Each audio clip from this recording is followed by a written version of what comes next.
Hi, this is Abrams. Here's a sample of what you'll hear later in the session. Your gift is unique to you. It is not uniquely you. We're not just leading people, we are leading the feelings of people. I didn't read your history book. I'm in your history book. In this installment, I offer a bit more of my story, along with the topics of gifts, wisdom, leadership, and legacy. We all have gifts. Some of us earn a living using them. In my case, I teach and motivate others. What I didn't know was people in my own camp were jealous of me because of my gifts. You know, people will covet your gift not for what it can do, but for the attention that the gift brings with it. I once offered this advice to someone that I thought had put themselves above their gift. And by doing so, they also put the people who should benefit from their gift beneath them. I said, your gift is unique to you. It is not uniquely you. Meaning, your gifts are nothing without you, and you are nothing without your experience. The operative word here is experience. Imagine someone gifting you a toolbox, but you don't know how to use the tools. How could you appreciate what you don't understand? Okay, some time will pass and you learn how to use the tools. You might even build something. You might be proud to show people what you have built, only to see your work collapse moments later. What you learned here is humility, and this did not come from the tools or the gift. It came from experience. This platform, Next 5 Minutes, was launched just a few years ago, but it was born more than 10 years prior to. Experiences like having my car repossessed would motivate me to motivate others.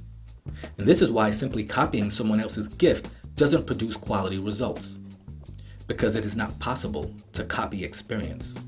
However, you can copy hindsight, and by doing so, only see what is behind your mind's eye and not what is before them. It is said that experience is the best teacher. Yes, what we don't like to say is inexperience is the best student. There are instances where not using your gift is advantageous. Example, you could be a gifted speaker, but sitting in the audience of another, thinking, I can do that better. And maybe you can, but you're not up there because it's not your turn. So in this instance, waiting your turn will not make your gift better, it will make you better. I cannot tell you what you will learn, you'll just have to experience it for yourself. Example, as a child, I was too shy to speak up. I had a desire to speak out against injustices. I just couldn't do it. So there I was, opinionated, shy, and frustrated with myself. I turned to writing my thoughts down, and in time, this practice helped me to use my words to vividly illustrate my point of view to the audience of my own mind. Later in life, I used my words to coach people one-on-one, and then I coached small groups of people, and eventually books, which led me to producing videos. So, my gift, which surprised people, was hidden, even from me, inside of my experience. This is why the motivational space is so important. Unfortunately, some of us are competitive.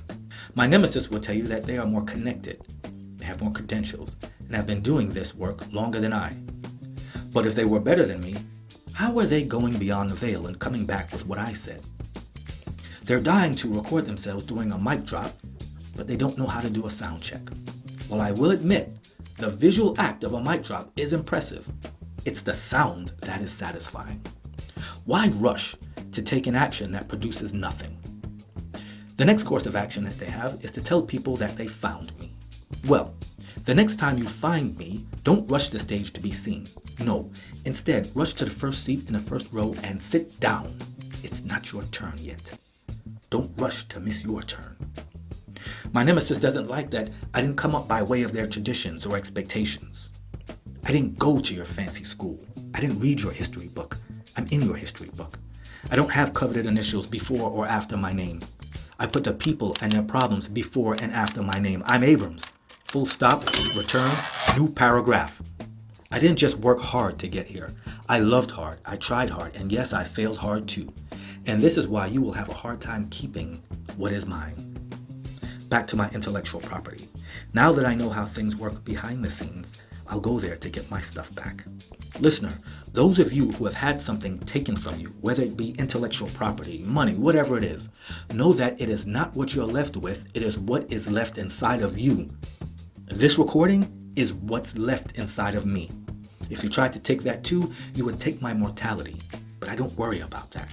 that's business. Let God handle it. But for those who try to embarrass and discredit me, well, that's personal. I'll handle that personally. This reminds me of a romantic relationship I had long ago. When we broke up, she took a lot of the stuff that I liked with her. On that fateful day, I stood there, looking at the outlines of where things used to be. And then I struggled to remember what those things looked like. After a few months, I realized that the little bit that she had left me with was greater than the whole that she had brought to me. Woo, child. Full stop, return, new paragraph. As I said in part 1 of Frenemy, I went through a lot. And you know what? I had to survive those things. Because while a dead man can provide a wealth of information, he cannot impart wisdom to you. On the topic of wisdom, let's talk about wisdom for leaders. We saw past leaders who waited too late to raise their replacements, which allowed the next generation to be taken away. Now we can't teach them. Leaders are now being replaced by influencers. We should know that after leadership is legacy. When you see me on my deathbed, know that I have nothing left to give. My legacy would have been long established. Why do we need legacy?